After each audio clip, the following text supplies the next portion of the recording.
રાજકોટ જિલ્લામાં આટકોટ પોલીસ સ્ટેશનમાં રેપ અને પોક્સોનો ગુનો દાખલ થયો હતો, જેમાં 7 વર્ષની દીકરી સાથે આરોપીએ દુષ્કર્મ કરેલો હતો.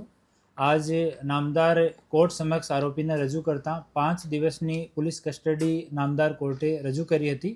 કસ્ટડી મળ્યા પછી સરકારી પંચો સાથે આ ગુનામાં જો વેપન તરીકે સરિયો કામમાં લીધેલો હતો અને અન્ય વસ્તુ આની ડિસ્કવરી કરવા માટે ડિસ્કવરી પંચનામા કરવા માટે સરકારી પંચોની હાજરીમાં ગુનાવાળી જગ્યા અમારા આટકોટ પોલીસ સ્ટેશનના પીઆઈ, એલસીબીની ટીમ અને એસઓજીની ટીમ સાથે ત્યાં પંચનામો કરવા માટે ગયા હતા. પંચનામો પૂરો થયા પછી ત્યાં જ પૂરો થતાં જ્યારે પરત આવતા હતા ત્યારે આરોપીએ ભાગવાના ઈરાદાથી પોલીસ ઉપર જાનલેવા હુમલો કર્યો.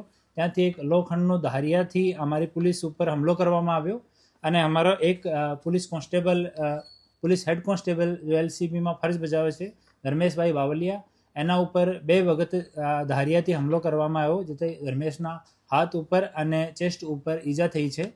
અને બીજા કર્મચારીઓ તરફ દોડતા હુમલો કરતા અને સેલ્ફ ડિફેન્સમાં અમારા પોલીસના 2 અધિકારીઓ તરફથી એક રાઉન્ડ જેટલો આને કાબૂ કરવામાં જરૂરી હોય એટલો ફોર્સ યુઝ કરવામાં આવ્યો અને બંને પગમાં એક ગોળી આરોપીને વાગી છે.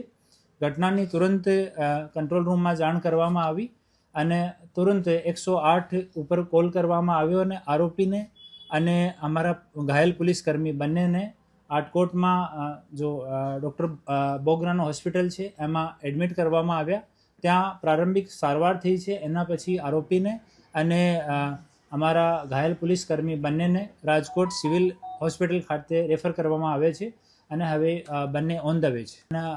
બંનેની હાલત સારી છે અને જેટલો આવશ્યક હોય એટલો ફોર્સ યુઝ કરવામાં આવ્યો અને આરંભિક સારવાર ત્યાં કરવામાં આવી છે.